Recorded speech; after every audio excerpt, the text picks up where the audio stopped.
Noswaith dda I chi gyd, good evening, and thank you for the opportunity to come and talk about myself and Plaid Cymru. I'm Pembrokeshire born and bred, and I've been brought up on a dairy farm in Llwyndrain by Llanfyrnach, by Crymych, if you've heard of any of those. And so yes, fifth generation dairy farm, so well-heeled in the community of the area.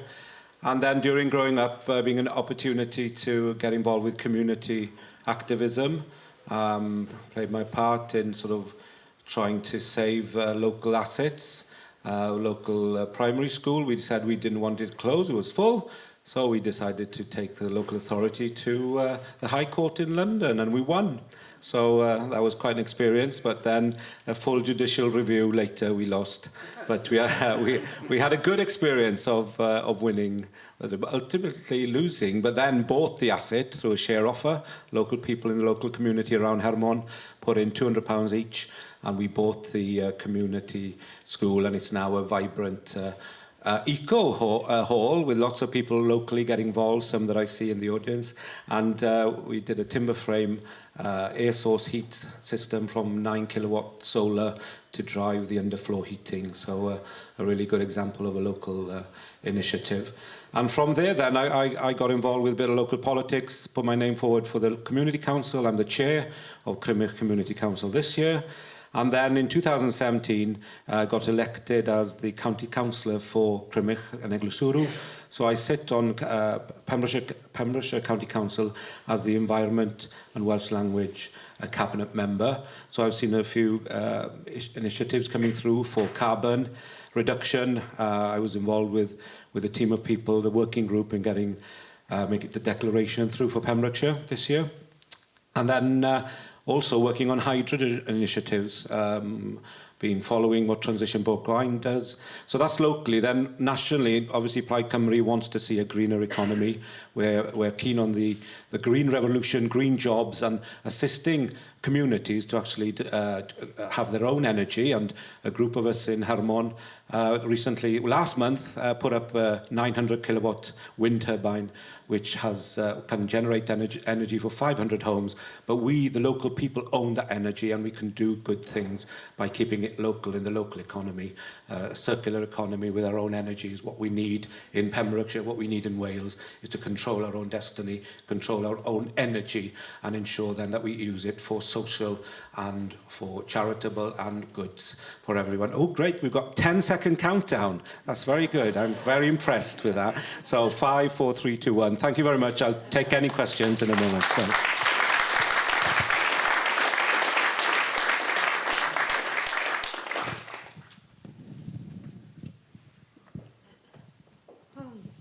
Noswaith da. Good evening, everybody, and thank you very much for organising this evening and for inviting us. So, Labour has a plan for nature, an actual manifesto for the environment at this election. And on Friday, I'm really delighted to say that the Welsh Labour government launched a 5-year blueprint to tackle climate change in Wales. This builds on April's climate change emergency declaration by the Welsh Government and the Welsh Assembly. And in May, Pembrokeshire County Council, as many of you will know, declared a climate emergency when county councillors voted to support Labour councillor Josh Bainan's notice of motion. And I believe I may have met some of you standing outside with, I think, XR and other interested groups, hoping that the council was going to declare that emergency, which they did. Now, I believe that the council's next steps, because it's really important not just to declare things, but to have next steps and make sure things are carried out. And there's a working group which will also include young climate change protesters. So a UK Labour government will work with Wales, and I think that's really important. There's a lot of unhappiness on the doorstep over the state of politics, a little bit about Brexit, but what also comes through is concern over other issues like the NHS and Trump, but also particularly about climate change and the climate emergency. A little bit about me. I'm a diplomat. I'm not someone who ever thought I'd stand for Parliament, but I've got 30 years' experience working for the Foreign Office and representing and negotiating for the United Kingdom overseas. And that includes working with government colleagues who were negotiating on the Convention on Biodiversity, for example. So I told farmers last week at their hustings that the issues we face here in Preseli, Pembrokeshire, we all face together as a community. Some of these areas are devolved, as are environment, energy and rural affairs, and some areas may be county council responsibilities or led by the Pembrokeshire Coast National Park Authority, for example. So I see the Westminster angle, because this obviously, as you'll know, is parliamentary election. I see the Westminster angle as about standing up for the money and investment available for us all here in Wales and in Pembrokeshire. And the Welsh budget has been consistently cut by the Tories at Westminster, and that impacts on the levers available to the Welsh Government to invest in our public services. And Labour, working together with the Welsh Labour Government at Cardiff, Labour what we're offering is an ambitious programme of real change. We will transform our communities if there's a Labour government under Jeremy Corbyn elected over the next week. And that is a change that will also transform lives for the better. Thanks for that. Thank you. Thank you very much.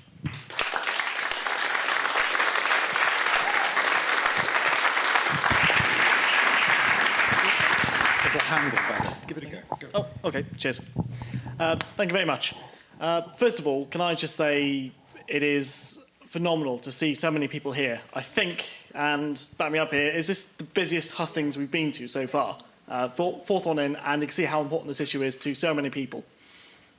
Climate change is quite rightly the most important issue being discussed this election, and is going to be, Brexit aside for a minute, is just going to be the most pressing issue after the election as well. So the new Parliament is going to have to go into immediate action in tackling this. As an allegedly young person, I've got quite a few years ahead of me on this planet, so I've got some stakes in this. So I'm quite keen, just as keen as anyone else, to see action being done. So just a bit about me. I always hate going last in this, because the other candidates have such impressive resumes that I can't really keep up. But I grew up in the area. I went to Ysgol-Bro-Gwaun, top of the hill. I was a volunteer in the Sea Cadets while I had the time to do that. And I'm an Army Reservist when I'm not running around with a rosette on. So my academic background as well, I went to Aberystwyth University where I studied international politics. And in that field, more and more international scholars are saying the same thing. Climate change is the biggest threat to national and international security that there has ever been. So the impact that we're facing in a first world developed country like the United Kingdom, imagine the impact that we're facing, but in a country that has a developing economy, people living in squalor as the standard, not the exception. And how that is not just influencing their day-to-day lives, but also how that's going to affect us overseas as well. People complain about, the refugees and Britain's role in this. We need to take an action to make sure people aren't being made homeless by disasters and shortage of supplies and food. Otherwise, countries are going to become unstable, they collapse. And that does not just affect the millions of people living in those countries and makes them homeless and stateless. Where do they go? They go to their neighbours. And then the neighbours are facing the same challenges. And this has just a knock-on effect that we cannot ignore. It's our moral duty to be taking action because we've got the luxury to be able to do that straight away. We've got the economy to do it, and I think all parties in this election are offering plans to be able to tackle it one way or the other. Liberal Democrats, in short, we are going to be looking to revitalise all the communities in this country at every level, from local government to UK government to the European Union, to tackle climate change on a united front. Thank you. It's about housing. 80% of housing in Wales is privately owned, and an independent report this year, Better Homes, Better Wales, Better World, was produced for the Welsh Government. It aims to decarbonise all housing by 2050. And if you are elected to Westminster, how will you support this ambition in Wales? And would you press for the target date to be brought forward to 2030, following the message of urgency from the UN today? Diolch yn fawr, Madeleine. Thank you very much. Yes, I'm passionate about ensuring that our homes are as effective as possible. And I don't know if you're aware that there has been an initiative for homes as powerhouses, where we would look at in Pembrokeshire and the Swansea Bay City Deal area to actually invest in housing that could actually generate energy, so that people whose current, in West Wales we have quite a low income compared with other parts of the United Kingdom, low earnings, so that proportionally more of our earnings go on heating our houses currently, so that we can look at introducing new housing that are generators, so that we actually feed into the national grid. But before doing that, I've had and a team of us in Hermon have had a good experience that the national grid is not fit for purpose at the moment.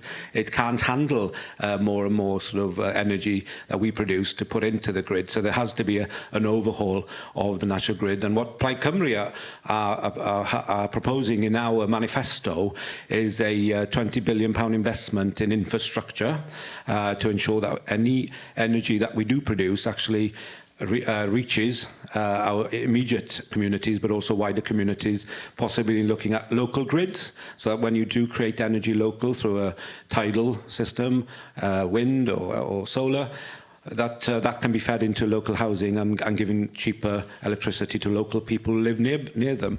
So most definitely I would be supporting, if I was elected, pushing forward concepts such as that. But also today, this morning, I was sitting in County Hall in the Cabinet. It was being held today, and we did push through, and I was involved with the Community Land Trust Initiative, where local people own parcels of land and then can build passive homes and new buildings. So this morning, I'm glad to say, hopefully in the newspapers tomorrow or next week, Pembrokeshire County Council has invested £3 million into Solva Community Land Trust, the first one in Pembrokeshire in Wales. I think. Well, that money has come from the second homes tax.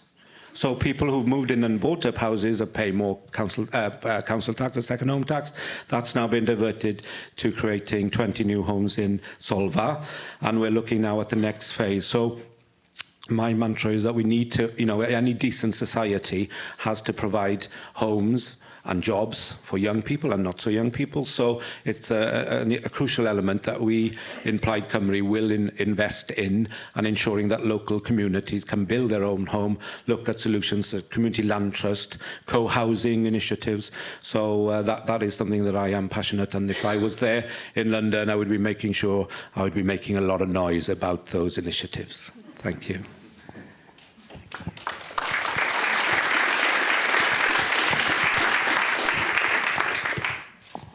I'm not going to read too much here.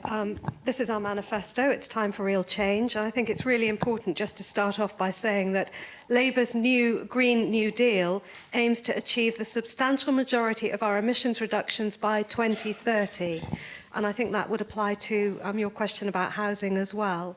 So there's some really exciting things that a Labour government is offering around how we make our homes more eco-friendly, existing homes. And here in Wales, we're already doing much more about building sustainable, environmentally friendly homes. And I think as to what I would do, I'm used to working with all levels of government and working with others to achieve things. So I see my role at Westminster as working with the government in Cardiff, with the County Council, with community town councils and with our community. And already in the local Labour Party, we held a housing conference in September. Labour Assembly member Joyce Watson, who's also very interested in construction issues, took part.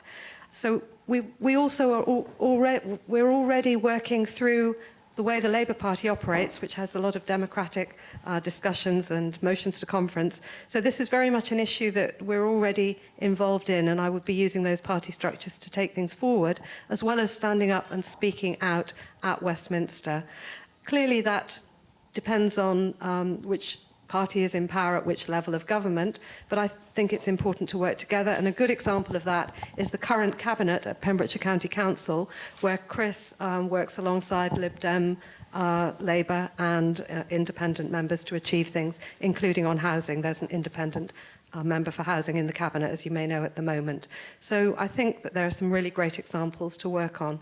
Again, I'd like to just come back as I finish on that to the community, listening to you. I'm very conscious that there are many people in this room who know much more about environment issues and sustainability here than I do, and I would hope to hear from you about what are the right things and sensible things that we can do as we move forward. Thank you.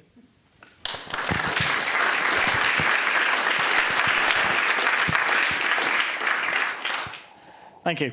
So, core piece of how the Liberal Democrats are going to tackle the particularly emissions over the next 10 years is by implementing a two-phase plan to lowering emissions. First is a 10-year emergency plan that will look at eliminating 80% of carbon emissions in the UK, followed by the second phase, which is to eliminate all emissions by 2045 at latest. So when we come to talk about housing, first of all, fundamentally, everyone deserves to live in a warm home all year round, regardless of occupation, wealth, anything like that. They deserve a warm and spacious home. Biggest means of actually making sure we have got homes for the future is through building more, and the more expensive option of renovating existing houses. So core belief of ours, again, is making sure that local communities, local councils have as much power to do what they can as possible. We don't want it all level at the top where people aren't seeing the problems that people are facing day to day. People who will be more familiar with the challenges that a local area faces will be your local community and county councillors. So we're going to be looking at empowering councils to be able to implement a street-by-street solution to energy-saving methods when it comes to new builds and even renovating old builds. We want to implement legislation UK-wide that will require all new non-domestic and home builds to be carbon neutral in their emissions production as well. This is entirely achievable. Many local authorities are implementing this legislation already. We just want to make sure that UK government is making sure that is the rule across the country, and also making sure that local councils also have the means and resources to be able to implement that, rather than saying it as a gesture, but not being able to actually do anything about it because of costs and lack of resources.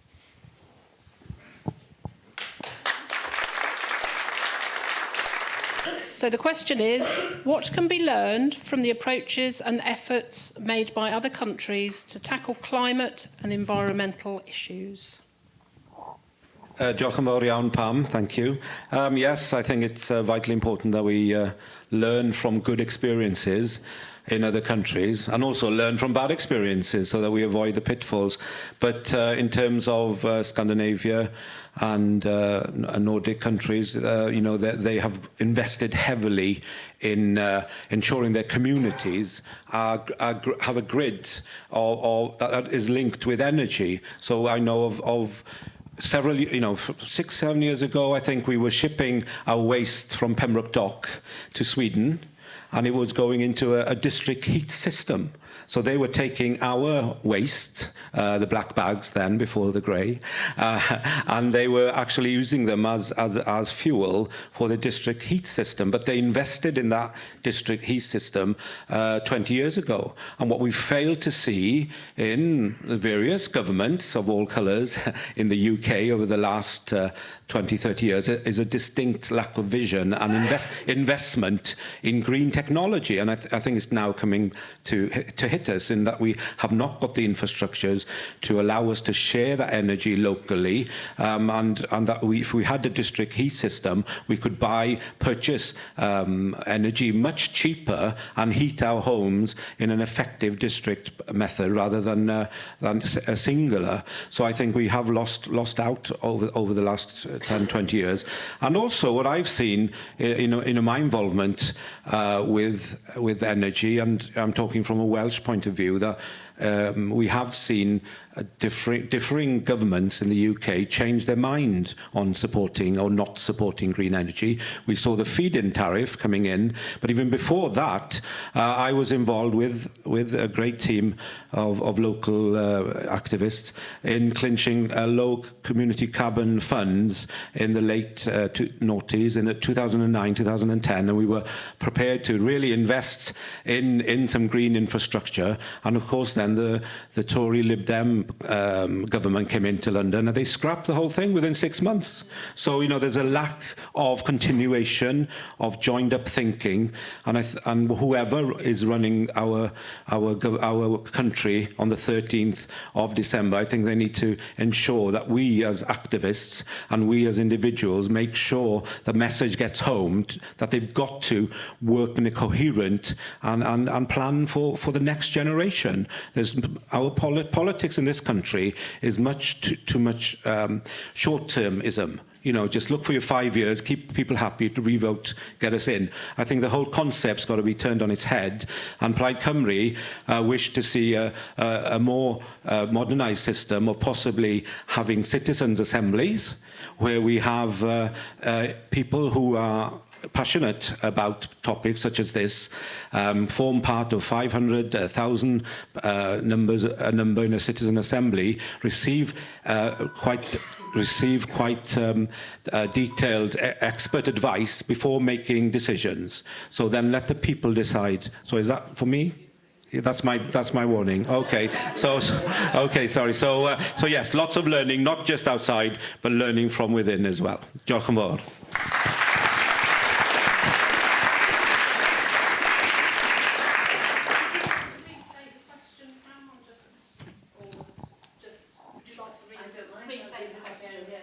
What can be learned from the approaches and efforts made by other countries to tackle climate and environmental issues? I think it's a really exciting thing that we can work together as a world to save our planet. And I'd like to actually, though, turn that around a little bit by saying what Wales can already offer to the world and what Pembrokeshire can as well. Just to start first on, so Wales put statutory targets in law for municipal recycling, and we went from the worst in Europe to the best in the world in the last quarter. I think that's a real achievement. And in West Wales, a Swansea Bay tidal lagoon would be the first in the world and a model for others to follow. And that's something a UK Labour government, Tories said they weren't going to fund it, a UK Labour government has promised that they would. Going back to the international side, though, I think my overall interest in foreign affairs is actually international institutions and working in multilateral organisations like the United Nations, for example. And I think those are the sort of conversations we should be having, but it shouldn't just be a talking shop. We really need to make sure that the UK can be a leader again in making sure action happens. And actually, it's not specifically about Brexit, but I think with all that, we're really losing our ability to stand tall in the world, and I think that's a real shame, and we need to work hard to be a country that can influence again, because we've got such a lot we can already offer in terms of solutions for climate change and working with others to achieve that.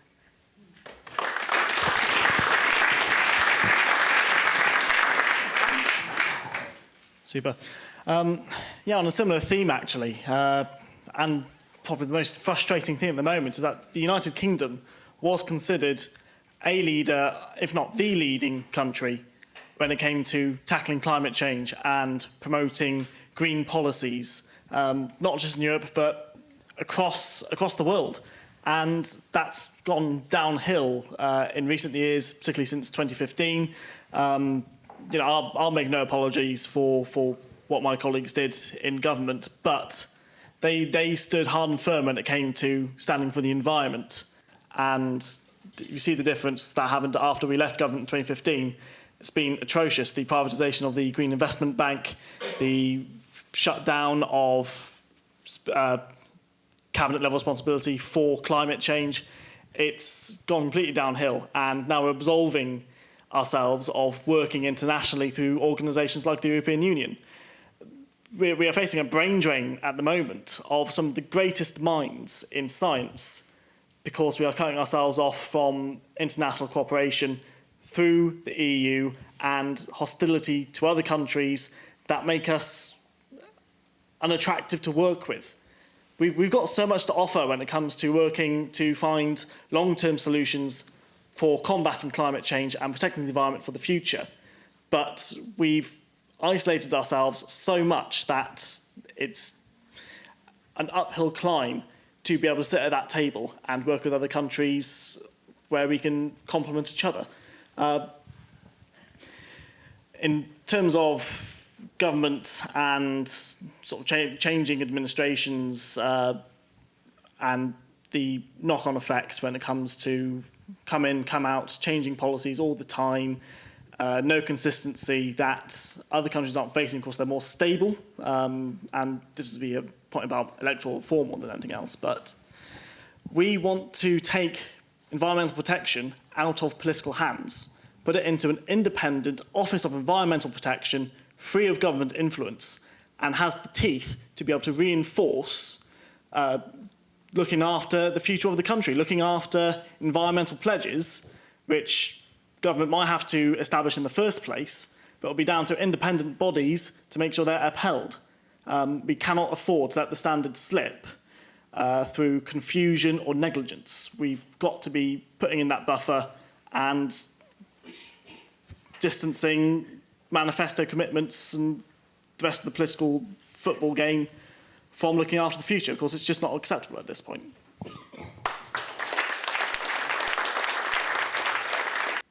What plans does your party have to protect and restore natural forests? And I'm asking this question because there have been two proposals for biomass power stations, one in Chaccoon a few years ago here and one in Blackbridge and Milford Haven, which had both been fuelled by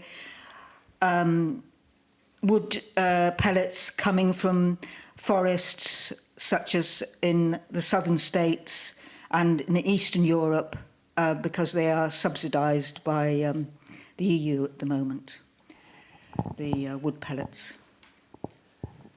Is that clear? Is that, yeah. Diolch yn fawr, Eleanor. We actually had a similar question in an agricultural husting the other evening but obviously the farmers were looking at how to protect land for the beef and for their animals. So obviously they were a bit wary of natural forests and rewilding. But it definitely we have an opportunity in Wales to look at land that is not productive and areas that can have natural woodland reintroduced. In terms of wood for pellet growing, I did come across an interesting company that wants to look at bringing forward forestry skills, so introducing a skill set for young people to actually learn more about forestry in our own country, and introducing into areas of woodland like Rosebush woodland in North Pembrokeshire, possibly building timber frame housing, eco housing, but also ensuring that when we issue housing in such a development of a woodland, that we also have a individual workshop for that family or the skill set of those people to actually use the wood in a small workshop, but then link that to a bigger wood factory setting around the woodland. So there are great examples coming through in Pembrokeshire at the moment of how we can have a forest development that is environmentally friendly, that we can use the wood pellets or the wood produce for biomass, and ensure then that we look at supplying ideas such as Tracoon and the Valleys Enterprise project in Tracoon. Tracoon is now owned by a private company, and they were looking at that biomass development. But again, what they came across was even though if they produced the energy out of the pellets, the national grid was not sufficiently large enough with capacity to take that from Tracoon. So that's one of the reasons why Tracoon has not happened in terms of developing an energy source. But at the moment, there are opportunities in Pembrokeshire and West Wales of looking at parcels of land that are underperforming for agriculture, and that we then work with farmers, because at the end of the day the farmers are concerned about their livelihoods, and farming families are an important element of rural Wales in terms of those farms ensure that mechanics and carpenters are used within their businesses, and they contribute to the local shops and the local economy and local schools. So it is a balance that we work with the agricultural industry, we look at land, and we work with Natural Resources Wales, who have action plans for each area of Wales, and within the action plan for Pembrokeshire there are opportunities that they've identified parcels of land that can be regenerated for woodlands. So I say let's form additional community groups to work with Natural Resources Wales and ensure that land is used for the best product possible. Diolch.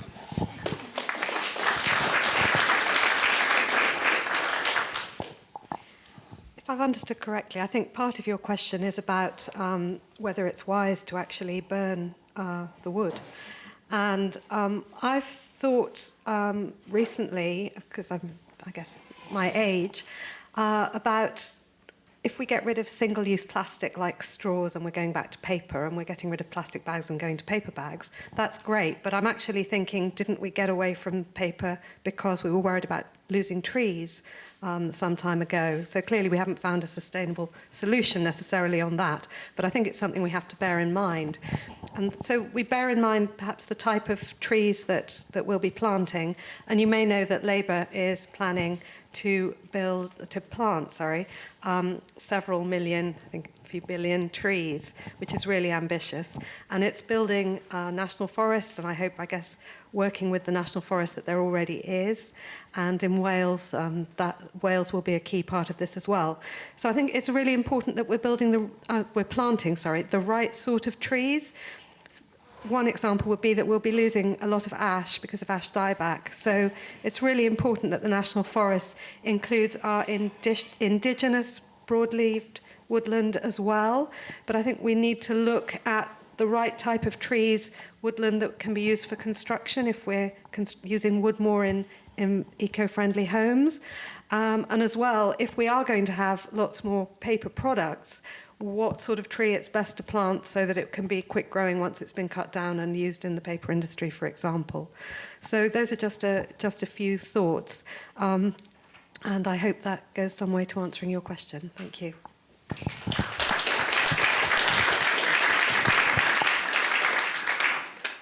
Thank you.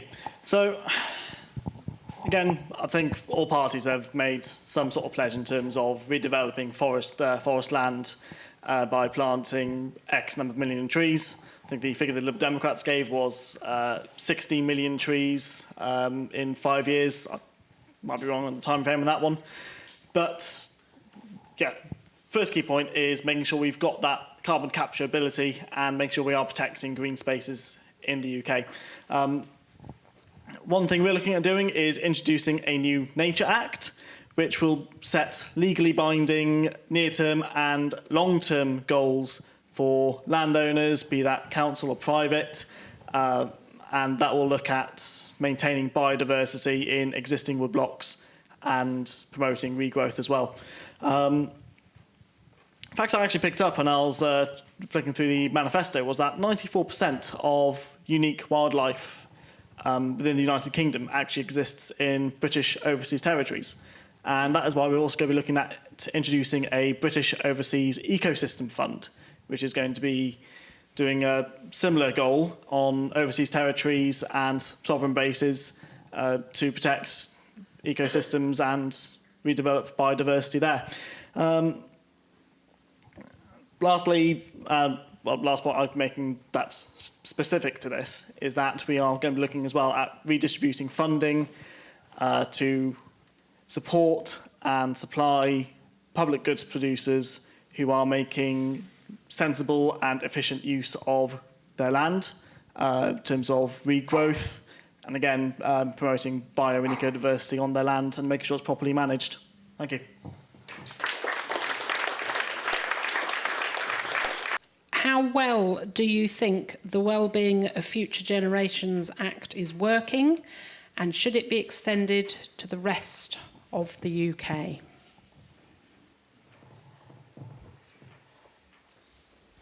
going to go to Philippa first on this one.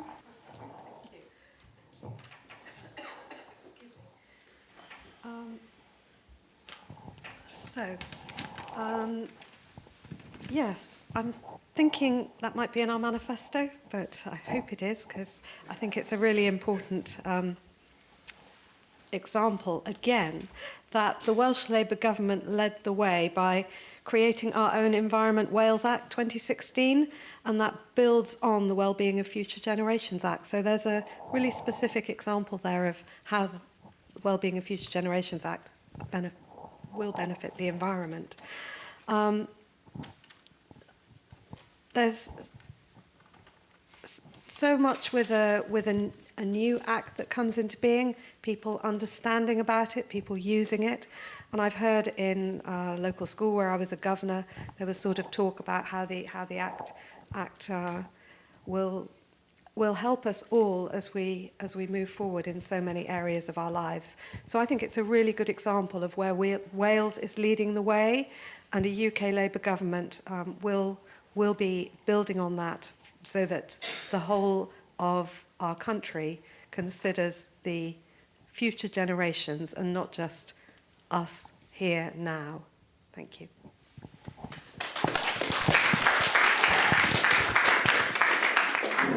Thank you. Yeah, I've already mentioned my age tonight, but I'm going to play that card again. At 21 years old, people keep telling me I'm a future generation. So it's quite nice that things like this have been introduced by the Welsh Assembly Government.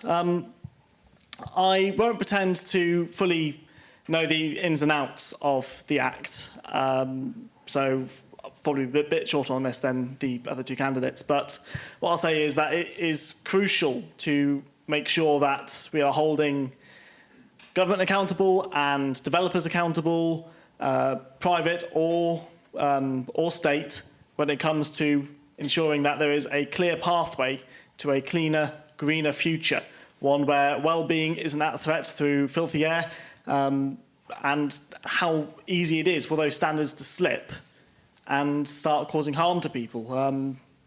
To use an example I encountered recently, just visiting certain parts of, even in the UK, and noticing the decline in air condition, particularly when you go to places like London, is horrible. I could barely stand a weekend in London before I start coughing for a whole week. So we should be making sure that with the inevitable growth of urban areas, we need to make sure that they are going to be safe to live in for everyone, young, old, visitors or permanent residents. Thank you.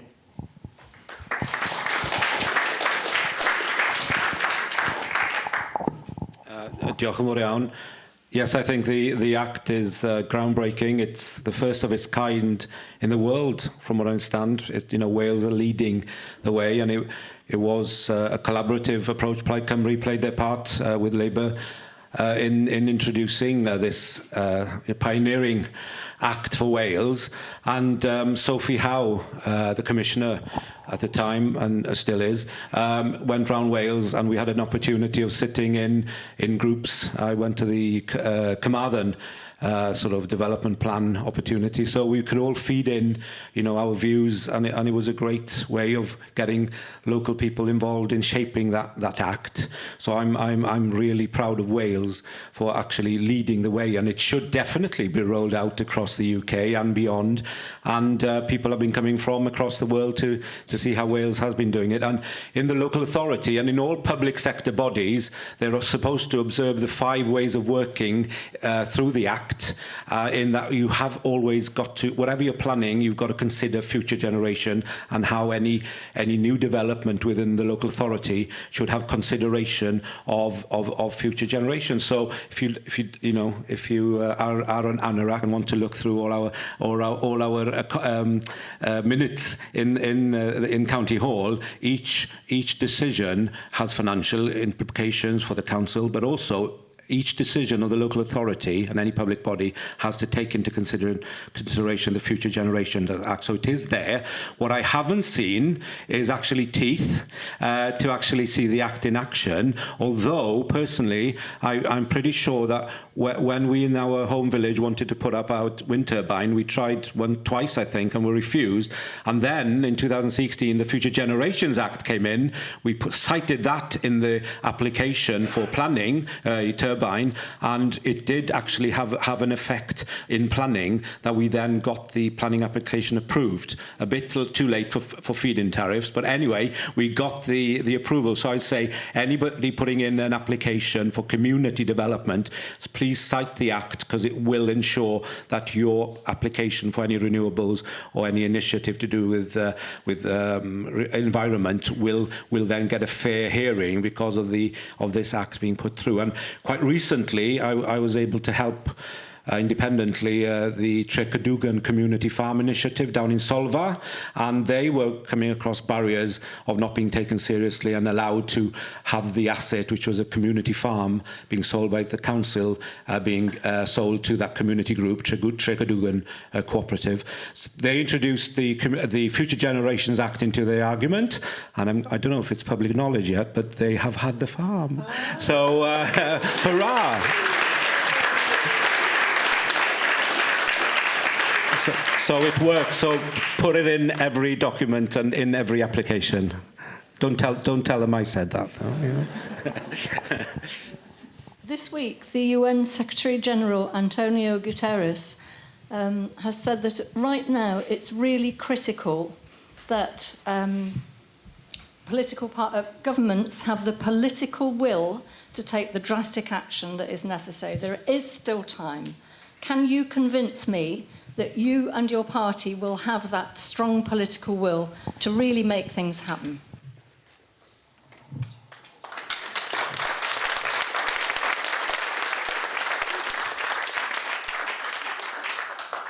Yeah, that's a brilliant question.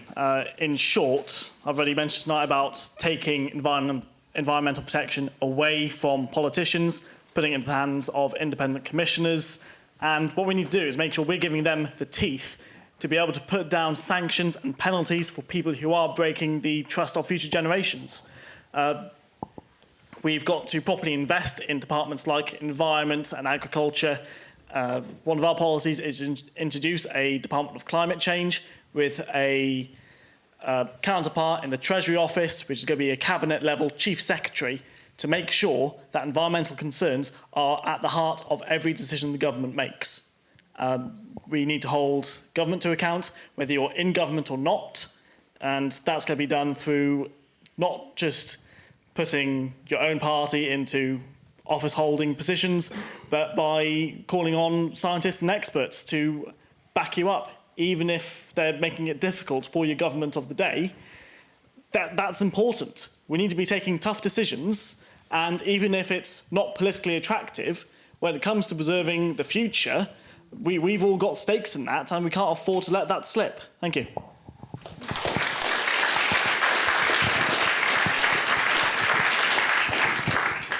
Thank you for the question, Jan. It's vitally important that action is taken immediately, because that tipping point of no return is approaching far too quickly. And it saddens me to see certain countries around the world not taking the action needed and not taking it seriously. So we have to convince and take everybody with us, because time is of the essence. The Plaid Cymru way forward is to look at creating new bodies within Wales that are controlled by Wales. We want to see energy actually be controlled within Wales, and creating a new energy company for Wales that then only takes renewables and sells renewables to ourselves. So Ynni Cymru is the name of the initiative, that Wales will have its own indigenous company and a cooperative, we hope, that people can buy into and be part of shaping the energy and ensuring then that we observe and monitor CO2 levels and also see a zero carbon target for Wales by 2030, and that we invest in tidal lagoons, offshore wind, and also look at solar and tidal energies within Wales. And I'm sure, you know, if we looked at what we can produce in Wales, we could be a sustainable nation of our own energy, and export that energy to then invest in our infrastructure to make sure that zero carbon level is maintained, and that learning within Wales is done properly. It's quite hot in here tonight, and I was thinking, have they got a nice sculpture for Stephen Crabbe? Because I was a bit late arriving, and I thought he'd melted.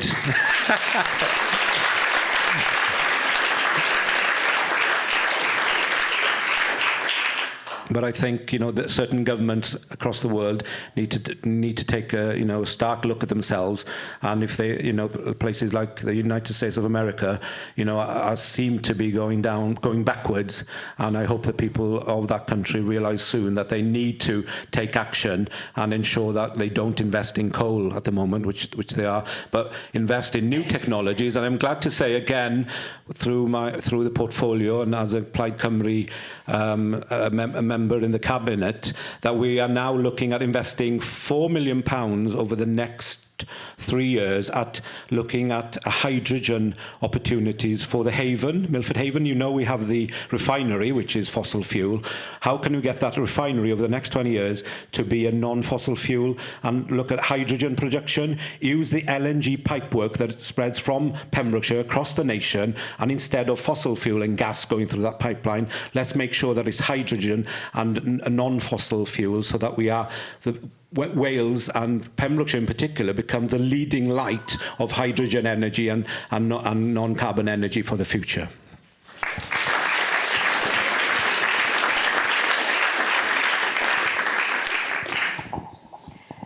I heard that from the UN Secretary General as well, and in some ways it's all a bit overwhelming, and I want to bring it down really to what I hope that I can offer us here in Preseli, Pembrokeshire, I often talk about Pembrokeshire because it's a county for me as much as a constituency, the Preseli part of it. So one of my main areas of something I'd like to do something about is to do with what Labour calls our green industrial revolution. A lot of people I meet when I'm knocking on their doors tell me that they're worried about young people in particular leaving here because there's not much choice of jobs. So I would like to use the opportunities provided by a green industrial revolution so that we not just use the natural resources we have here in Pembrokeshire in abundance, which is tidal, wind, solar, but that we actually have jobs around building and assembling the infrastructure we need to produce the energy and power our power plants. I think there are some really exciting things to do.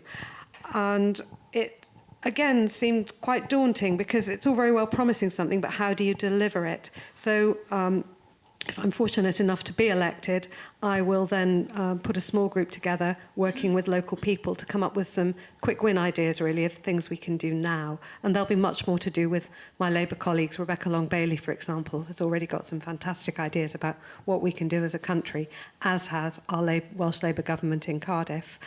But I was fortunate enough to meet just earlier this week someone from a local renewable energy company, and he was explaining to me that a lot of what I think, counting myself as a member of the public, we in the public think might not be possible yet is actually possible now. And he had some really good examples of that. So I know that there's a lot of expertise out there already explaining that we have got things like good battery storage. There's really exciting things, and they're available. But I think many of us in the wider world just don't know about them yet. So I'm looking forward to working with him and other people who know more about this to achieve something quickly, and so that we've got something that happens immediately, and we're not just talking and talking for years and never achieving things on this. Whoever wins the election on December the 12th is going to be the chair for COP26 in a year's time. It's absolutely vital, isn't it, that if Australia and the United States and China and the other really big polluters around the world are going to change their way, that the British government is able to show a very, very strong lead. Otherwise, how can we affect the behaviour of these big polluters?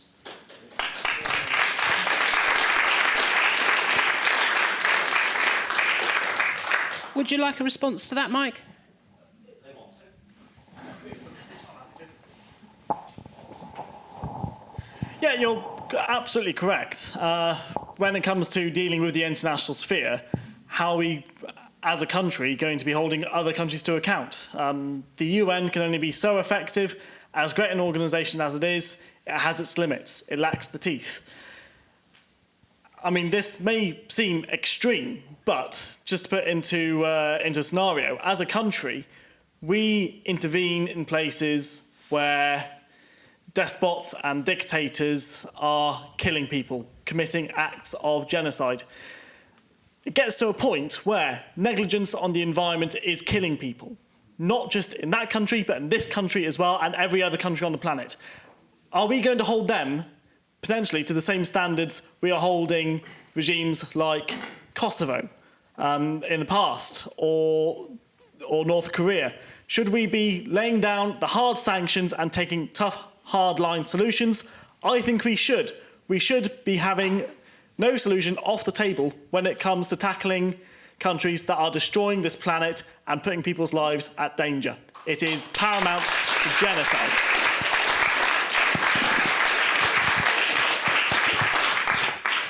I think it's a quick answer, really, to say that, yes, I agree with you.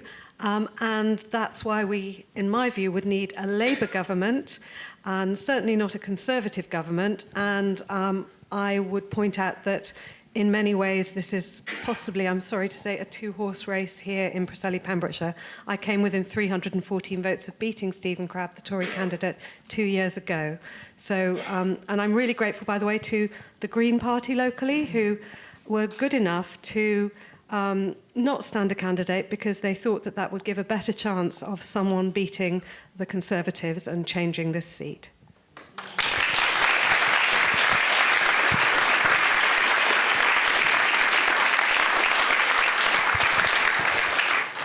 Yes, indeed. I think it's an opportunity for us to show the world, what we have in Wales and the UK. And with the Plaid Cymru manifesto, within this, we make it clear that Wales, as a nation, should not accept any produce, any food from a country which has shown itself to be deforesting the Amazon. So any country that has a policy of actually cutting down rainforest should have their produce banned from our country.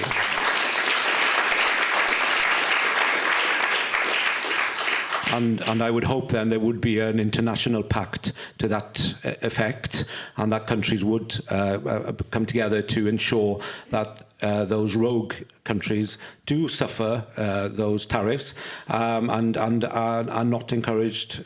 Possibly we need to ensure that those, it's not the fault of those farmers per se, so that we look at ways of supporting indigenous industries within those countries and be more creative about how we can work with countries and work with ourselves.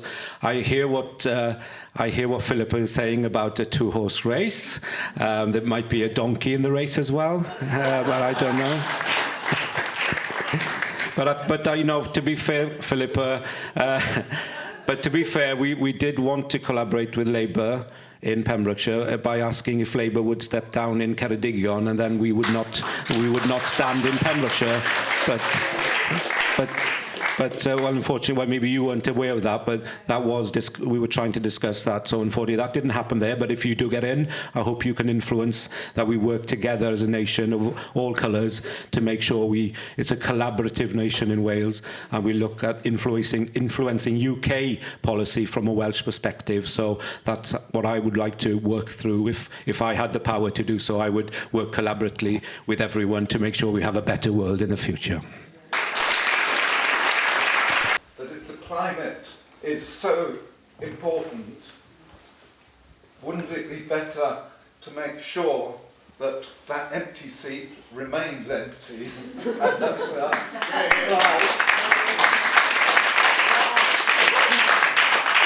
that we really do have just a two-horse race, and whatever discussions there were with regarding Ceredigion, I would just love to see the Labour candidate for Preseli to win, and perhaps that would be best achieved if the other two parties stood aside.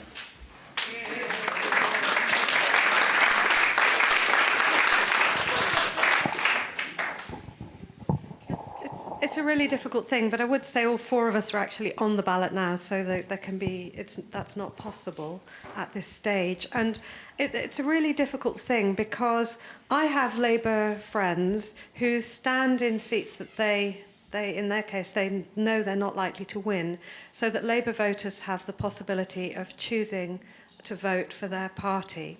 And that's why it meant so much to me that the Green Party took the decision that they did.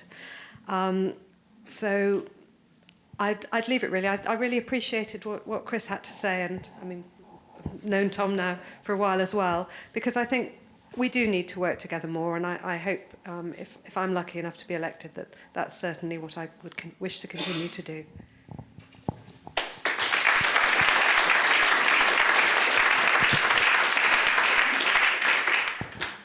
Thank you, Chris. Yes, it's important to collaborate and work together, and possibly this election came a bit quick, really, in terms of not having an opportunity to discuss in full a collaborative way forward.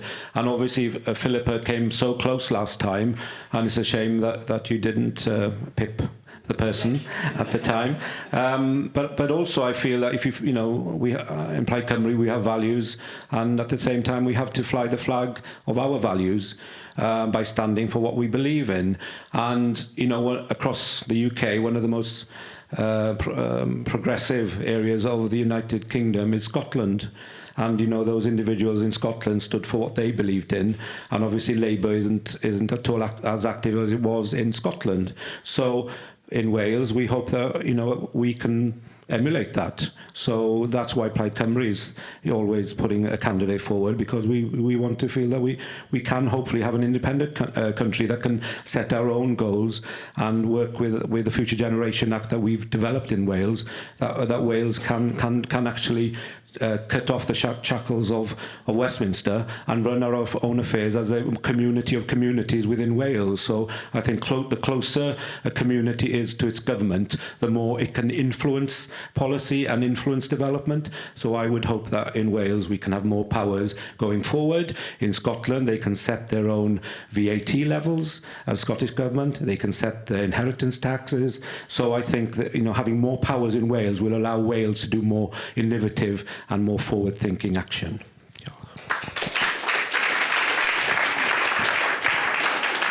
Thank you. Can I just start by saying thank you to Philippa for those that kind and humble statements you just made. Now, in terms of these deals, as both candidates already said, there's always going to be that difficulty of everyone has their principles and their idea of what direction the country should go in. And that's why we join one party, not the other. I know for a lot of people, if every party other than the two most likely to win stood aside, a lot of people, a lot of voters would have a very difficult time holding their nose going to the polling booth for either candidate, progressive or not progressive. And you're really looking at hemorrhaging voter turnout then, and there's no guarantee that all of mine, all of Chris's potential voters would vote for the Labour candidate. Entirely possible that one of us standing down could flip it the other way, for example. But this whole situation that this election has highlighted when it comes to tactical voting and electoral pact is just how prehistoric our voting system is. And we need to be...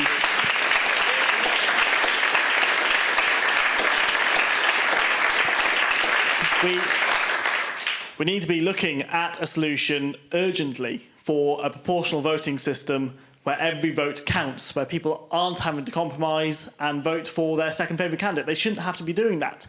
They should be able to go into a polling booth and vote with full conviction, or at least as much conviction as possible, for the person they want to win. No candidate's going to be perfect for everyone, but we need to make sure people are able to vote as close as possible to that. So the climate and ecological emergency is going to impair people's ability to grow food around the world. What policies would you want to bring in to improve our food security at a UK level, at a Welsh level, at a Pembrokeshire level? Although we can talk about buying organic food and what happens internationally, 60% of the species in the world have been extinct now in the last 20 years, which is unbelievably serious. That's the first part. And the second part is 99% of the farmers around here, some of them I know, spray glyphosate and all sorts of poison all over the land and kill everything on the land all the time. The birds are eating the dead insects or the nearly dead insects, and the whole cycle starts from our land where we are, and we're not treating our land here in Pembrokeshire very well at all. And people seem to think that because it's the market, the economic market, that that's okay, and it's not. It's our future. So I held up a manifesto earlier, and this is standing up for Wales, which is the Welsh Labour one, because it takes a sort of devolved look at the devolved areas that are of competence here in Wales. And I'm glad to see that they talk about a UK Labour government, so that's all of us working together, will introduce in law a right to food, and it will end Food Bank Britain and ensure everyone has access to healthy, nutritious, sustainably produced food. So I think that's a really important commitment. And we need a strategy really for how we save our wildlife. And where I live by an organic farmer. We do have lots of birds, which we enjoy looking at. But I've heard from friends that where they live, and I've actually heard from a farmer recently, that they don't have the same birds, they don't notice the same insects anymore. So the farmer by me is an organic farmer, and clearly that, I think it seems quite obvious that farming organically makes a real difference. And I think that we have a real opportunity here to take chemicals out of farming and to look at other ways of improving the soil. And I'm fairly sure that there must be many of you in this room who know how to do that. So it's really having a dialogue with the farming industry as to how really that best practice can be passed on.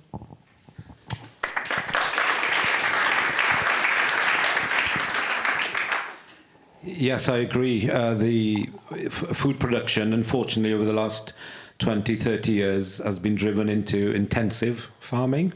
And it's really, and then it's destroyed a lot of fabric of culture and community in West Wales, in that we're seeing smaller farms disappear and being bought up by larger farms, which are usually funded through big bank loans and at the mercy of international bankers. So the whole system needs to be overturned.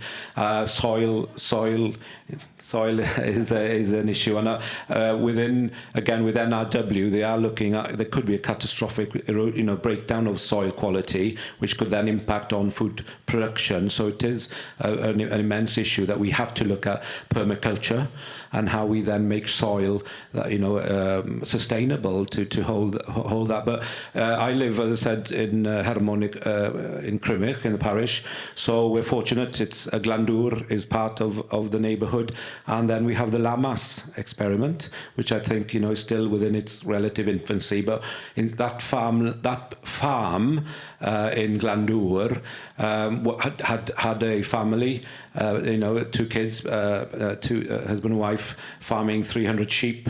And that was it on that land. But what we've seen is that farm now being broken up into small 10 acres, smaller units, and then we see 11 families from that same parcel of land. So we have it happening in Pembrokeshire. We have to learn how we can possibly, it's a more extreme livelihood to what most people are used to. But I'm pretty sure we could look at the whole one planet development opportunities in Wales and in Pembrokeshire, and look how encourage more young families to actually occupy 10, 20 acres, grow X amount of their vegetables, and encourage that sort of sustainable development of food, that you grow your own and then that you share, and having that community element. I've visited Gerald Miles in Caerfai in St David's, and their local communities use Gerald's land to grow their vegetable, and it's a cooperative opportunity. So farmers need to be educated at how they can still sustain their farm, but by opening up their land for their neighbours and other communities to use the land. So there are great examples, and it's education that we need to show people what can be done in rural Wales. And then leading on to the extinction of species, I think it's vitally important that we protect and realise the habitats that species have within Wales, and within Pembrokeshire particularly. We look at vulnerable areas that are susceptible to nitrates and phosphates leaking from slurry. We have to look at how we control effluents and make sure that stricter controls, and I believe Welsh Government will be bringing in January tighter controls on emissions from farming. So we need to see more of those controls. Diolch.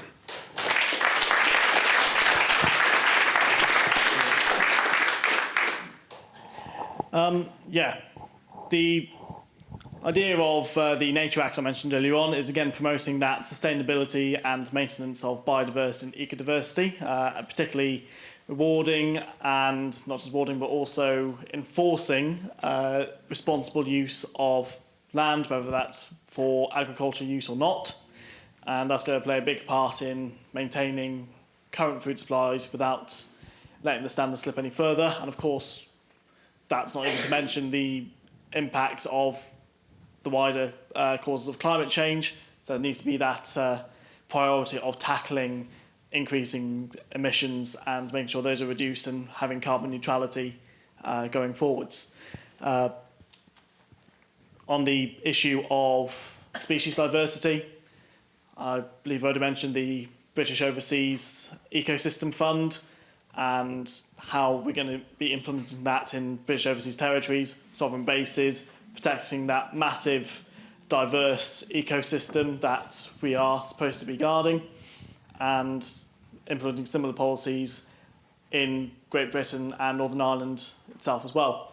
And it's not just financial methods or policy methods we're looking at to ensure that species aren't being mercilessly slaughtered and have their populations cut down.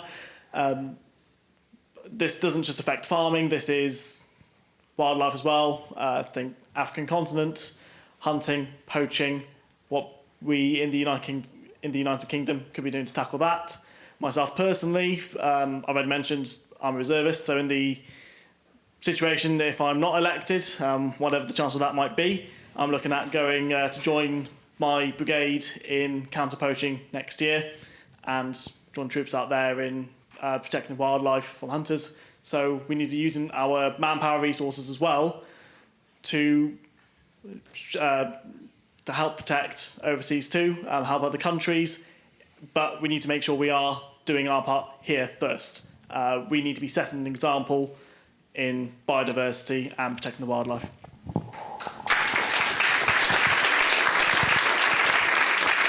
As a small nation, Wales have got the chance to better the EU proposed net zero by 2050 target.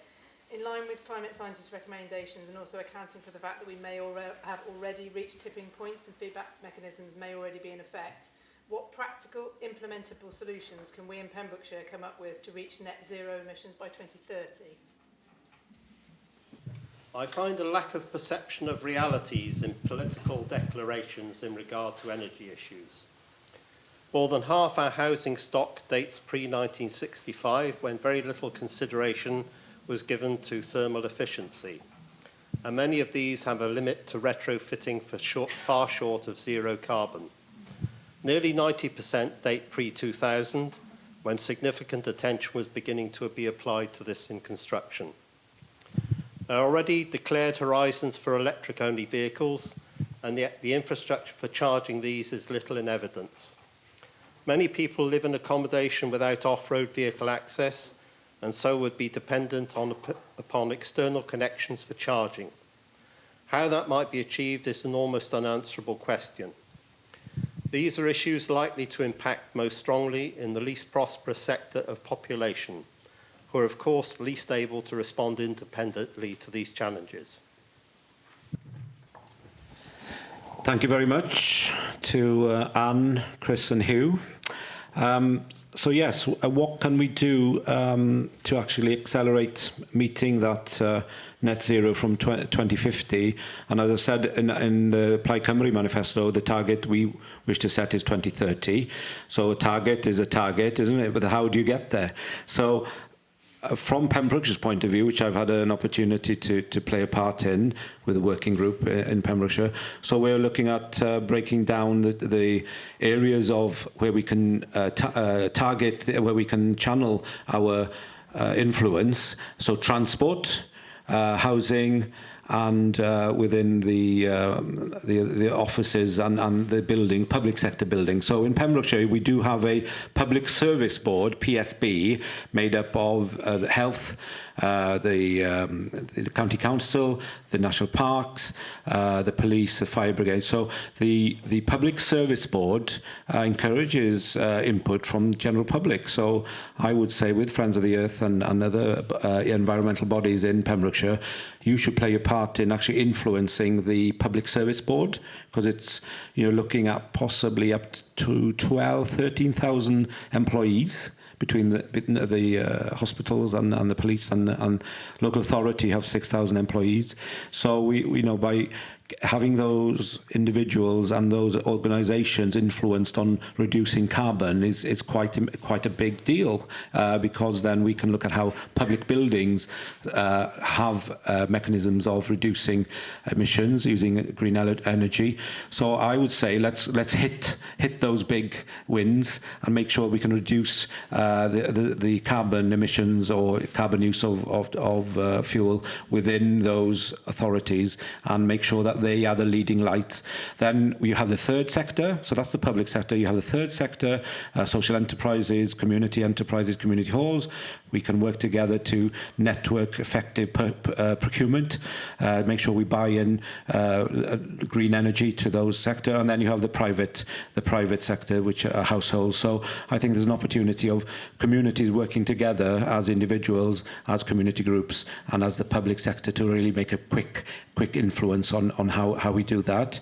The other one then, how we can get the infrastructure to be suitably developed to make sure that we can reduce further. You mentioned that the housing stock is well and truly, not fit for purpose, and I agree. There has to be a way of either moving people into housing that is modern, that is low impact, and that we have to more or less look at forgetting an old housing stock somehow. I know property is such a motive issue. The prices of properties is so high, so we have to look at how we can get individuals who are living in antiquated, cold homes into new modern housing.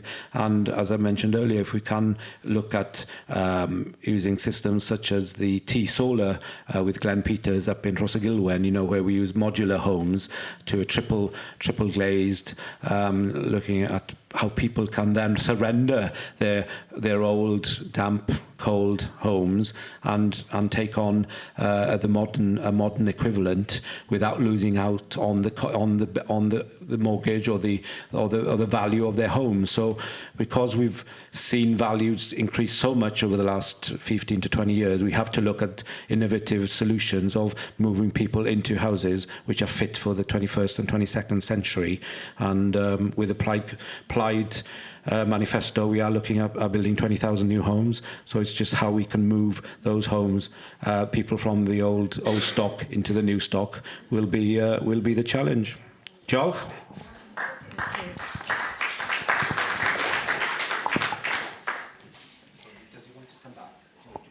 Yes.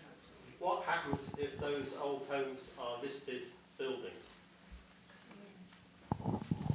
Well, at the end of the day, there'll have to be a percentage. That obviously, if you have a listed building, it has architectural qualities, and you don't want to demolish houses of importance. There's a whole range of buildings between listed and not. Absolutely. Where you have a whole category. It's not such a simple. It isn't. It's complex. It isn't, but then obviously in the valleys you have those endless terraces of the Industrial Revolution housing, which could would offer better living standards if those were developed. But then for quality and important rural farmhouses, they are part of the landscape and they need to be preserved. So there has to be a retrofit element to those older houses. But those vast majority of valley housing, we need to look at new modern equivalents.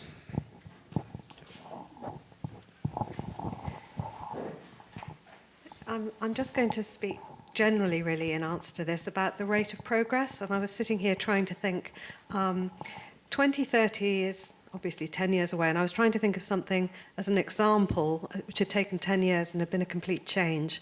So I'm thinking back to 1991 and a really huge mobile phone. I think they were like a brick. And then fast forward 10 years and really smaller. And we've now gone on to, iPhones, and there have been huge leaps and bounds. And my point is that in 1991, I never imagined what I'd be seeing 10 years later with that.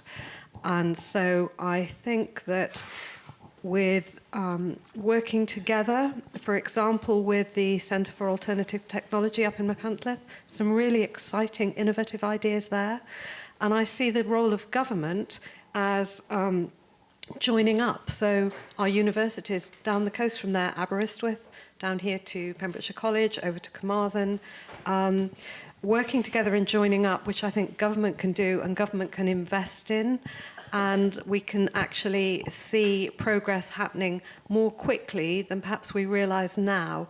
Because in 91, as I said, I couldn't imagine what that phone would look like, and I think in 10 years' time, we could actually get to where we need to be. We just can't quite see it yet.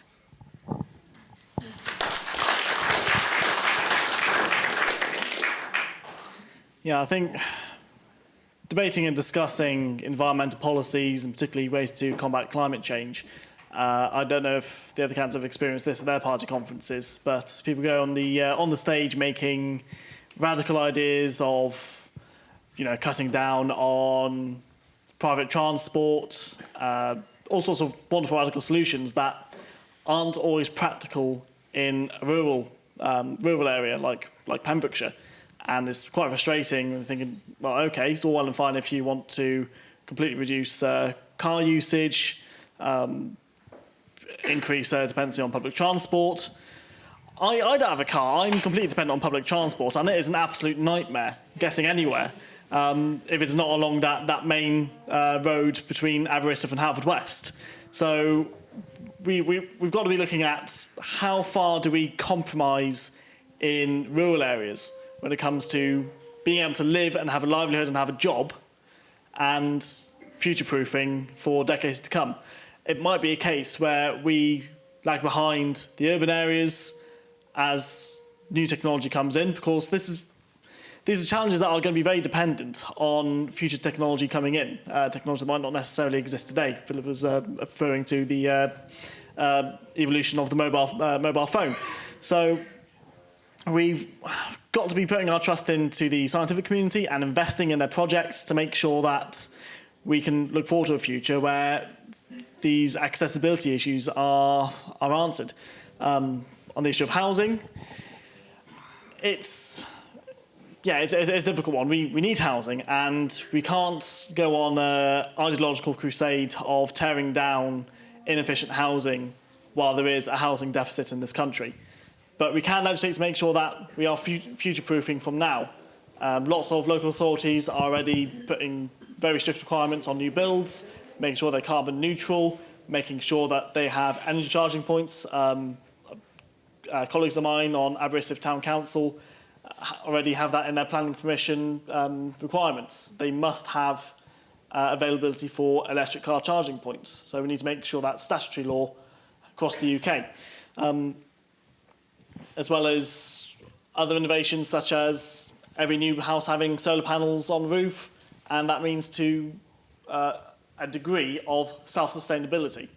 For example, it's all well and fine having an electric car and having an efficiently powered home, but you still need to generate that power in the first place, so we need to make sure we're having the correct means of UK-wide power provision that is green and sustainable. So we've got to be investing in there. To shorten it down, we need to make sure we're investing in science and technology, investing in increasing renewable energy, and making sure that new builds are done responsibly. And then we can go back and look at repurposing old builds, potentially tearing them down, and making sure we are getting the right balance of future-proofing and protecting history, environment, and culture, and making sure we're not destroying people's livelihoods while we do it.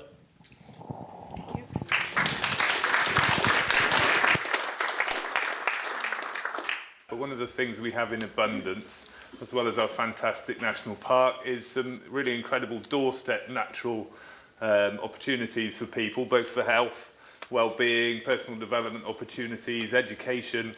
And in my experience, I've worked in this area within the national park for 12 years. It's massively underused by huge sections of the population, and importantly, organisations that work with some of the people who stand to benefit most from some of these opportunities. So what will you do to try and unlock the untapped potential of the doorstep outdoors, which clearly will offer big benefits in terms of a lower carbon, sustainable lifestyle, if you were to be successful in your election? Thank you. That's an interesting question. Where to start on that one? That's not already being championed by organisations like the National Park and County Council. Going back on something I just mentioned on the last question, I think a big part of that is accessibility. For a lot of people, they think, we've got this green space around us, but there might be attractions or specific landmark sites that's a little bit out of the way, so we'll need to get in the car and drive there, which, doing that excessively, not a great carbon knock-on effect. So we need to be looking at community projects, or not projects, but community events, perhaps. So community-led, getting people out for certain events and organising shuttles, ferries, any other means to get people around the country or around the county, around these green spaces, without the faff of 40 cars going to the same place, finding places to park, and the rest of that. I think also there's a huge opportunity for a lot of our local groups. So part of my background is volunteer of the Sea Cadets, and we do what we can to get people out into the local area, much of it being on the water, but also other areas of National Park, and a bit of navigation, Duke of Edinburgh's and what have you. And make sure that's encouraged as best it can be. It is exceedingly difficult to get a lot of young people outside and appreciate what they got around them. I know certainly when I was even younger than I am now, cheers. I didn't fully appreciate what I had around me growing up. I thought it was, well, I took it for granted, and I wanted to go somewhere where there was more stuff as soon as I came out the door in this 21st century media culture we've got. It was only after, I mean, you know, I went to university in Aberystwyth. It's not a massive step away from where we are now, but even when I was up there, I realised, God, it's nice in Pembrokeshire, isn't it? Nice down Fishguard. So, yeah, we need to look at how we're using education, early years education particularly, and also just responsibility with popular culture and media to encourage people to go outside and appreciate what they got on the doorstep more, rather than sitting inside, computers, Xboxes, the likes of that, or thinking there's nothing nearby, we need to go somewhere else. We need to make sure that we're advertising what we've got locally, and maybe there does need to be a bit more zip in it, things that will appeal to young audiences more, get families out where the kids aren't just sort of being dragged along because they need to get out of the house. Yeah, just look at advertising and offering more opportunity.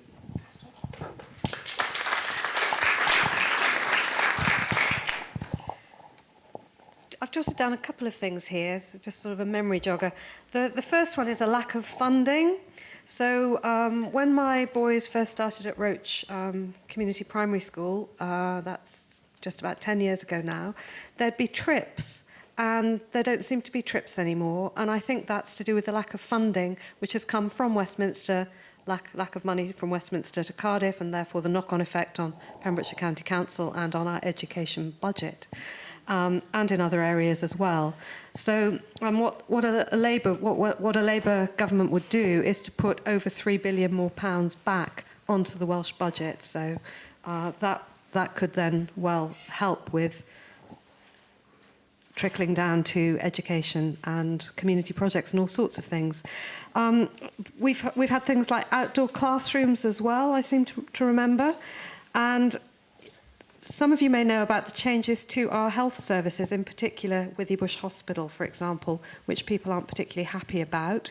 But this could actually be an opportunity for what you're saying, because part of the changes the Health Board was saying was that there should be more beneficial outdoor activity, for example, wellness, mindfulness, outdoors, and community projects. And I'm actually wondering now, there is a transformation fund to do with that, money from the Welsh Government to the Health Board, as they change to a more closer to the local community health services. So I'll find out about that, and I'll let you know, Tom, if you'd be interested.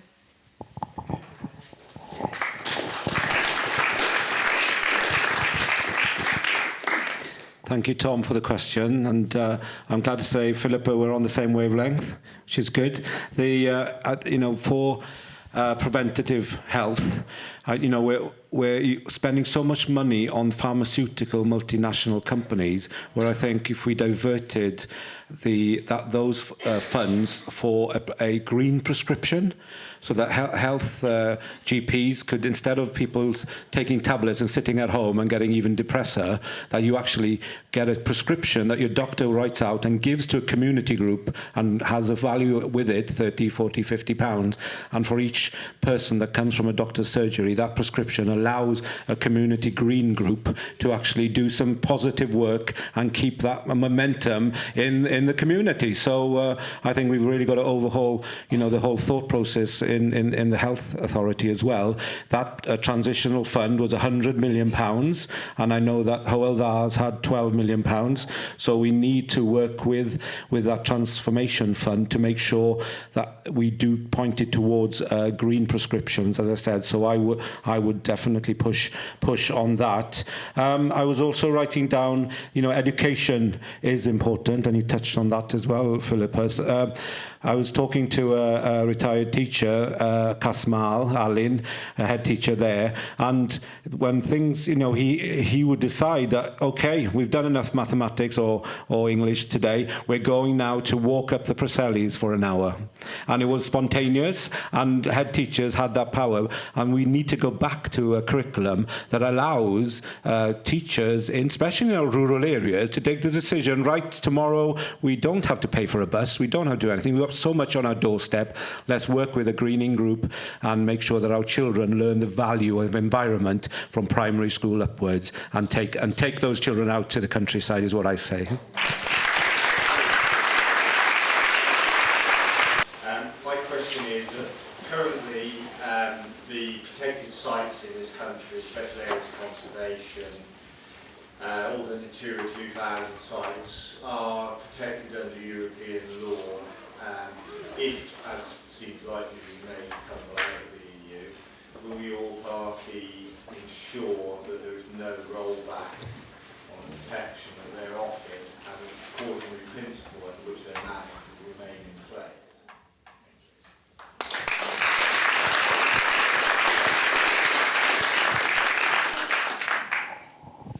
Thank you very much. Yes, it's vitally important that those regulations and protections are kept in place. And with Plaid Cymru, obviously we'd want that a devolved safeguard, so that we in Wales then would continue to adopt the European standards and enhance on them wherever possible. So obviously, there's a financial implication that we have to look at diverting funds towards environmental practices. So what Plaid Cymru is proposing in the manifesto is to actually ask UK government to allow Wales to have 1% of GDP devoted towards what we call the green jobs revolution. So that we have then develop youngsters with skills, or not so young people with skills, to focus in on protection measures. So then we have our own in-house sort of building up lawyers for environmental protection, and ensuring that we have in Wales our own skill set to make sure that we, through our green jobs revolution, develop our people to ensure that we develop climate change initiatives, we develop renewables from within Wales, and we develop legislation and skilled individuals to protect environment and biodiversity going forward. Thank you.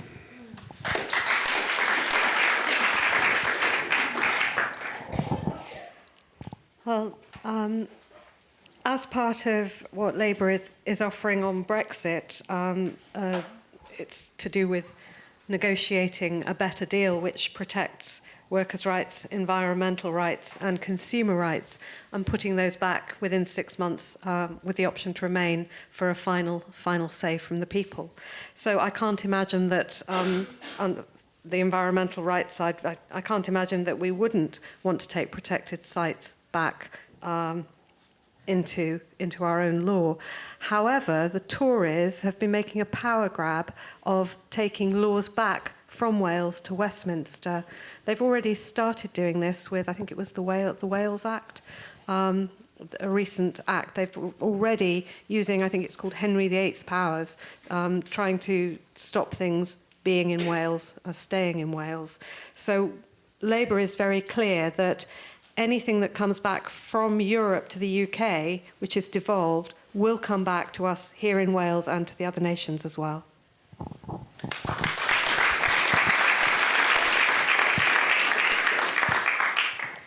Hopefully it's no surprise to anyone in this room that the Liberal Democrats want to be remaining in the European Union regardless, and therefore protecting those EU protection laws.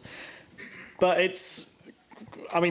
even if we do withdraw from the EU, fingers crossed we don't, personally, but actually not even in that situation, even if it's not EU legislation, if it's UK legislation. It's all well and fine if a progressive government, be that Labour, Liberal Democrats, or at Westminster level in some twist of fate Plaid Cymru-led UK government, even if they be introducing protection legislation, it only takes one reactionary government and one poor judgment call for someone to say, yeah, those protection laws, quite expensive those, let's, no more of that. So we need to be looking at sort of putting this in concrete, this environmental protection, and almost the rights of the natural environment. I've already mentioned having an independent office of environmental protection, so taking it away from political decision-making and making sure that there is an independent body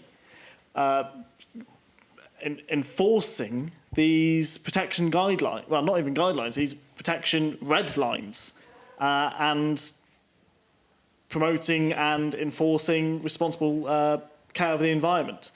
But yeah, obviously the best way of going about this is through staying in the EU, making sure those protection laws stay in place, and by just enforcing those red lines on environmental protection.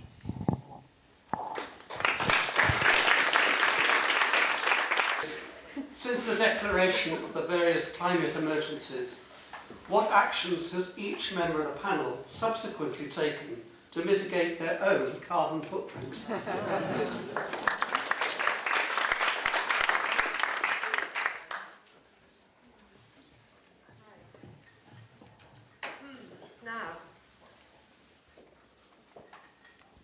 Being environmentally aware and being better at being environmentally friendly is something that I've sort of always been meaning to do, and I feel really guilty for not doing it. And I'm hoping that at some point, and it'll have to be very soon, because obviously we all have to take action quickly, it'll just be part of what we naturally do, and we won't therefore have to worry about it or feel guilty anymore, because it'll be the way that we all act in our lives. Not so much carbon, I don't think carbon friendly necessarily, but refill nation and remembering to take a refillable water bottle and filling that up. There are certain places here in Pembrokeshire that are able, you can go in and you can take your water bottle and they'll fill it up for you. And I think that's probably unfortunately, maybe just the only thing that I can think of that I've done so far. Oh, I'm doing more recycling, of course. Thanks to Pembrokeshire County Council. It's actually really good. If I've got another minute. I spoke to the bin men the other day, and they said that they were getting quicker at it, and they thought people were getting better at it and used to it, so that was good. Thank you, Michael, for the question.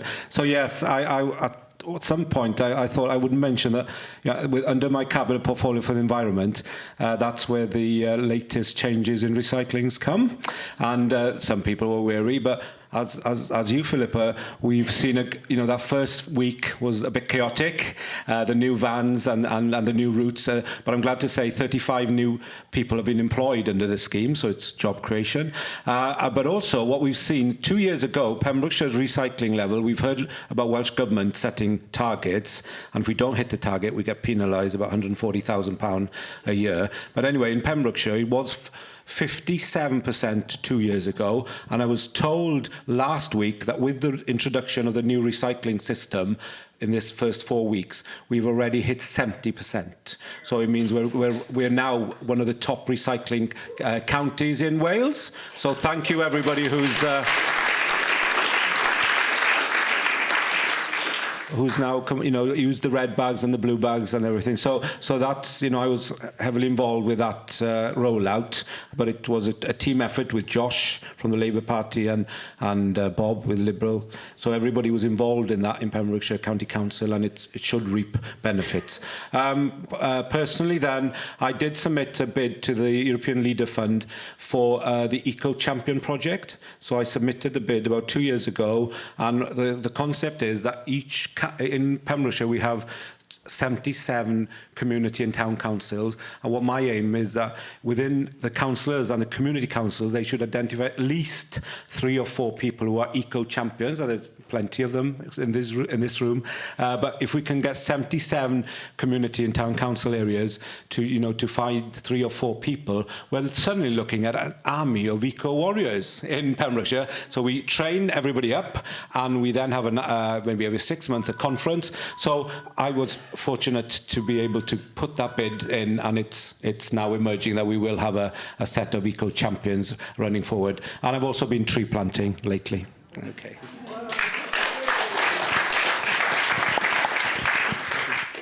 I think if that question was around the top jumps, I think Chris just wiped the floor there. So similar to Philippa, it's a case of awareness and implementing that into daily life. I'll admit, being a fairly recent university graduate and sort of on the level of finance you get there is quite a challenge to change a lifestyle and reduce on items of convenience when they're cheap. So I think just sort of making a point of policy, we need to be making sure that going forward and being green is financially accessible to people as well. But yeah, in terms of day-to-day, it's just going down to basics, a bit of personal leadership. I mean, myself, for example, when I was plastic, my reusable water bottle.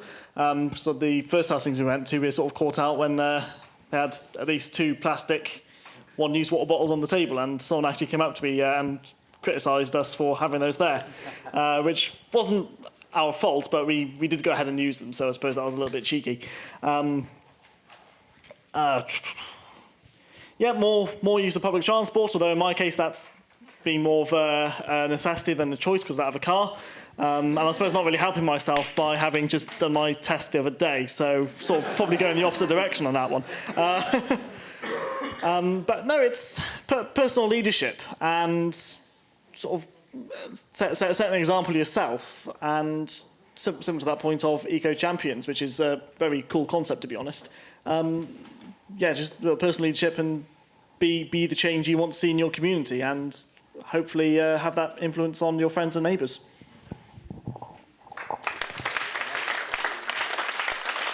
Is capitalism, late stage, the problem or part of the solution?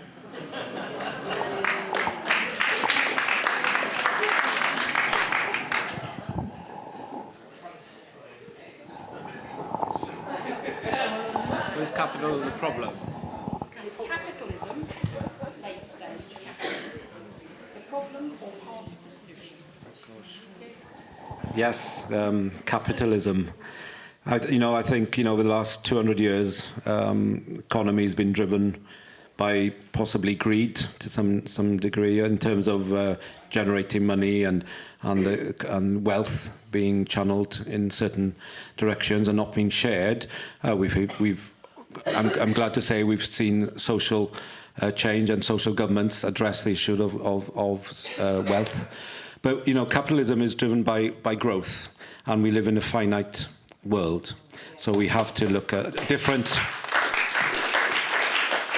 We have to look at a different way of working now, and recycling and a circular economy, making sure that whatever we produce, that we can possibly have an end use or reuse of materials that have been come up from the earth.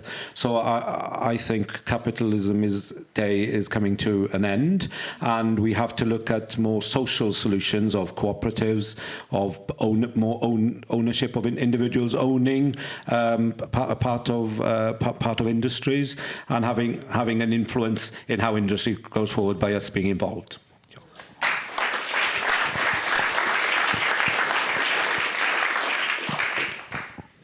Well, you probably know that the Labour Party is planning on renationalising, taking back into public ownership our key utilities, which I think is great. But I mentioned the person I spoke to in the renewable energy company, and he thought it was really important that entrepreneurs weren't left out of the equation in when we're trying to develop things, that it's not always government that has the best solutions, it's working with others. And from his point of view, he thought that he was someone responsible who did pay his taxes in the right way. And I think that I think there needs to be more responsibility by everyone in the system, and that high earners, entrepreneurs, they certainly have a part to play still, but they must make sure that they pay their way fairly so that everybody in society benefits.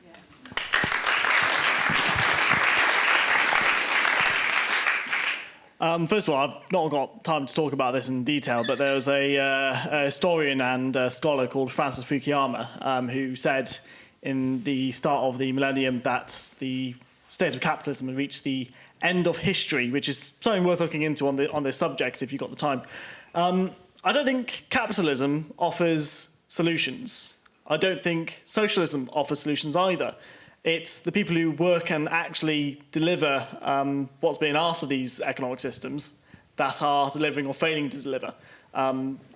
We need to be making sure that well-being is being the chief consideration, whether it be a state or private-driven endeavour. One thing we're going to do is make sure that there is a well-being requirement in policies going forwards, rather than sole economic growth, because that's not going to benefit everyone. Whereas well-being, your general public well-being, is. So, yeah, there's no solution to either system, but people need to be making those decisions responsibly themselves.